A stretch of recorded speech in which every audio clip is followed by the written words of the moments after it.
تو یہ سلجوق کی نسل میں تھا تغرل بیگ۔ 446 میں آ کر شیعوں کی حکومت کو ختم کیا تغرل بیگ سلجوقی نے۔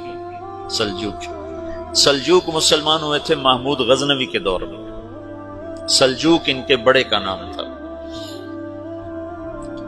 تو ایک دفعہ محمود غزنوی نے سلجوق سے پوچھا اگر مجھے تیری مدد کی ضرورت ہو تو کتنے آدمی پیش کر سکتے ہو؟ تو اس نے ایک تیر دیا، کہا یہ ایک تیر ہے میرا،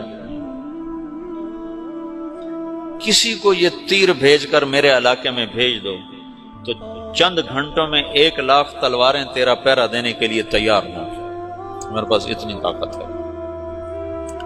تو یہ سلجوق کی نسل میں تھا تغرل بیگ۔ اللہ تعالیٰ نے جب عرب زوال کا شکار ہو گئے اور ضعف کا شکار ہو گئے، جیسے بڑھاپے کا کوئی علاج نہیں، جب قوموں پہ زوال آتا ہے تو اس کا بھی کوئی علاج نہیں، پھر اور قوم کو جگہ ملتی ہے۔ جیسے بڑھاپا ایک فرد پہ آتا ہے، ایسے بڑھاپا قوم پہ آتا ہے۔ قوم کا بڑھاپا جوانی میں نہیں لوٹ سکتا، جیسے فرد کا بڑھاپا جوانی کی طرف نہیں لوٹ سکتا، قوم کا بڑھاپا جوانی کی طرف نہیں لوٹ سکتا، کوئی علاج نہیں، نئی نسل کا آنا ہی علاج۔ تو عرب دھل چکے تھے، 600 سال بہت ہوتے ہیں حکومت کو، اپنی صفات گم کر چکے تھے، اب نئے خون کی ضرورت تھی۔ تغرل بیگ پہلا شخص تھا جس نے آ کر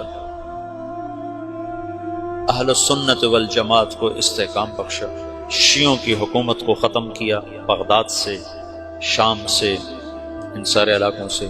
صلاح الدین ایوبی نے اسماعیلی شیعہ کی حکومت کو ختم کیا، مصر۔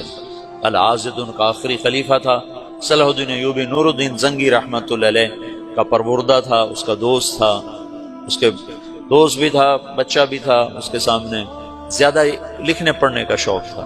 پھر اللہ تعالیٰ نے اس سے کام لیا اور اس کو مصر کا گورنر بنا کے بھیجا، مصر کی مدد کے لیے بھیجا۔ تو وہاں اس نے صلاح الدین ایوبی نے وہاں ختم کیا، تغرل بیگ نے یہاں ختم کیا۔